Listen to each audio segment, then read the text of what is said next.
ধরেন ডাকসুর আমি যেহেতু একজন নির্বাচিত সদস্য, তো সেই জায়গা থেকে ডাকসুর নাম নিয়ে যখনই নির্বাচনী প্রচারণাটা চালানো হচ্ছে বা স্লোগান দেওয়া হচ্ছে, তখন আমার সমস্যা অবশ্যই থাকবে। কারণ ডাকসুর কাজ তো আসলে কোনো নির্বাচনী প্রচারণায় অংশগ্রহণ করা না। এটা নিয়ে তো আমি অলরেডি একটা ফেসবুক পোস্ট করেছিলাম। এই ভিডিওটা আমার কয়েকদিন আগে চোখে পড়েছিল। আমাদের ঢাকা বিশ্ববিদ্যালয়ের শিক্ষার্থী সংসদ যে গ্রুপটা আছে ওইখানে একজন পোস্ট করেছিল। তো আমি ওনাকে বলেছিলাম যে এটা কোন এলাকায়, সেটা আমাকে বলতে পারিনি। কিন্তু ওই ভিডিওতে স্পষ্ট লেখা ছিল, মানে বলা ছিল যে স্লোগান দেওয়া হচ্ছিল ডাকসুর সালাম নিন, দাঁড়িপাল্লায় ভোট দিন, কিংবা হচ্ছে কি সাদিক কায়েমের বা জাকসু চাকসু, এরকম অনেকগুলো কথাবার্তা ছিল আর কি।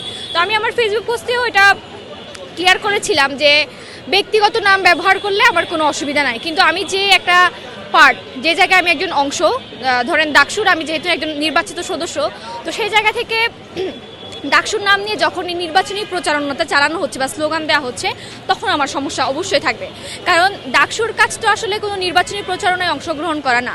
ডাকসুর কাজ হচ্ছে শিক্ষার্থীদের যে প্রতিনিধিত্ব করার কথা সেটা। তো সেই জায়গা থেকে কেউ যদি ব্যক্তিগতভাবে ক্যাম্পেইনে যায়, তাতে আমার কোনো অসুবিধা নেই। ধরেন আমি যদি ব্যক্তিগতভাবে হেমা চাকমা কোনো একটা ক্যাম্পেইনে যাই, তাহলে আমি যাইতেই পারি, কিংবা ভিপি কিংবা অন্যান্য সদস্য সম্পাদকরা যদি যায়, ওরা যাক। কিন্তু ডাকসুর নামকে ভাঙিয়ে তো এভাবে নির্বাচনী প্রচারণায়, এটা আমার কোনো সমর্থন নয়। এবং এভাবে যে ডাকসুর নামটাকে ইউজ করে অন্যান্য জায়গায় যে ব্যবহার হবে, সেটাও আমি চাই না, কারণ এটা কোনোভাবেই আর কি সমর্থন দিচ্ছে না। এবং আজকে ওই পোস্টটা করার পরে জাহাঙ্গীরনগরের ভিপি ভাই যিনি ছিলেন, উনি আমাকে নক দিয়েছিলেন। তারপরে চট্টগ্রাম বিশ্ববিদ্যালয়ের এজিএস, সেও আমাকে নক দিয়েছিল। মানে আমি তারাও আমাকে জিজ্ঞেস করছিল যে আমার স্ট্যান্ডটা কি, বা আমিও তাদেরকে জিজ্ঞেস করেছিলাম তাদের স্ট্যান্ডটা কি। তো সে জায়গা থেকে জাহাঙ্গীরনগরের ভিপি একটা পোস্ট করেছিল, মানে তিনিও আমার কথাই বলছিলেন যে ডাকসু জাকসু এগুলো আসলে তো শিক্ষার্থীদের একটা প্ল্যাটফর্ম নিজস্ব বিশ্ববিদ্যালয়ের জন্য। এগুলো তো আসলে জাতীয় নির্বাচনে এটার নাম বাগিয়ে ক্যাম্পেইন করা তো এটার কাজ না আর কি। তো সে জায়গা থেকে আমার কোনো সমর্থন নাই এখানে, বরং আমি এটার জন্য প্রতিবাদ জানাই। আমি প্রথমেই যেটা বলছি, ঢাকা বিশ্ববিদ্যালয়ের শিক্ষার্থী সংসদ যে গ্রুপটা আছে, ওইখানে কিন্তু বিভিন্ন বিষয় নিয়ে আলোচনা করা হয় এবং সাধারণ শিক্ষার্থী যারা আছে ওইখানে অনেকেই মন্তব্য করে। তো সেই জায়গা থেকে আমি আসলে ওইখান থেকে যে মন্তব্যগুলো আসে, ওখানকার মন্তব্যগুলো অবজারভেশন করার চেষ্টা করি। তো বিভিন্ন সময়ে যখন ডাকসুর প্রতিনিধিরা ক্যাম্পেইনে যাচ্ছে, তারা কিন্তু ওই জায়গায় বলতেছে যে খ্যাপ মারতেছে কিনা। তো এই জিনিসটা মানে খুবই ফানি হইলেও এটা দুঃখজনক, কারণ আমাদের কাজটা আসলে শিক্ষার্থীদের নিয়ে কাজ করা, বা আমাদের বিশ্ববিদ্যালয়ের আন্ডারে যত সব কাজ হয় বা শিক্ষার্থীদের কোনো প্রবলেমগুলোকে সলভ করা তো ডাকসুর কাজ। তো সেই জায়গা থেকে এই যে সাধারণ শিক্ষার্থীদের মনে খ্যাপ মারা, এরকম যে মন্তব্যগুলো চলে আসছে, এগুলা আমার কাছে মনে হয় যে ডাকসুর নামটাকেই একটু বিব্রতকর পরিস্থিতির মধ্যে দিয়ে যেতে হচ্ছে আর কি। এটা আমার কাছে ভালো মনে হয় না। তবে একটা মানুষ ব্যক্তিগতভাবে সেই ক্যাম্পেইনে যাইতেই পারে, কিন্তু সামগ্রিকভাবে ডাকসুর নামটাকে বাগিয়ে এই ক্যাম্পেইনে অংশগ্রহণ করাটা কোনোভাবেই যুক্তিযুক্ত নয়। এখানে প্রথম কথা, আমি একজন স্টুডেন্ট। এখন স্টুডেন্টের পাশাপাশি আমি একজন নির্বাচিত সদস্য, কিন্তু তার চেয়ে আমার যে বড় পরিচয়, আমি একজন স্টুডেন্ট এবং আমার প্রথম কাজ কিন্তু পড়াশোনা করা। এখন আমি যদি পড়াশোনা না করে অন্যান্য কাজগুলো করতে পারবো, বাট আমার এখানে মেইন কনসার্নটা আমাকে পড়াশোনাটা করতে হবে। তো আমার কাছে মনে হয় ডাকসুর যে মেইন কনসার্ন, যারা নির্বাচিত প্রতিনিধি, তাদের মেইন কনসার্নটা হওয়া উচিত যে এখানকার যে সমস্যাগুলো আছে সেগুলো নিয়ে কাজ করা, এবং টাইম কিভাবে ম্যানেজ করতেছে বা আসলে ক্ষতি হচ্ছে কিনা সেটা আসলে পরের বিষয়। আমার তো মানে আমার কাজটা, মেইন কাজটা আগে করতে হবে। তো সেই জায়গা থেকে আমার কাজটা আগে করব, এবং যদি দেখা যায় যে আমি আমার কাজ ফেলে অন্য কাজ করতেছি, তো স্বাভাবিকভাবে আমার যে মেইন কনসার্ন সেটা তো ব্যাঘাত ঘটবেই।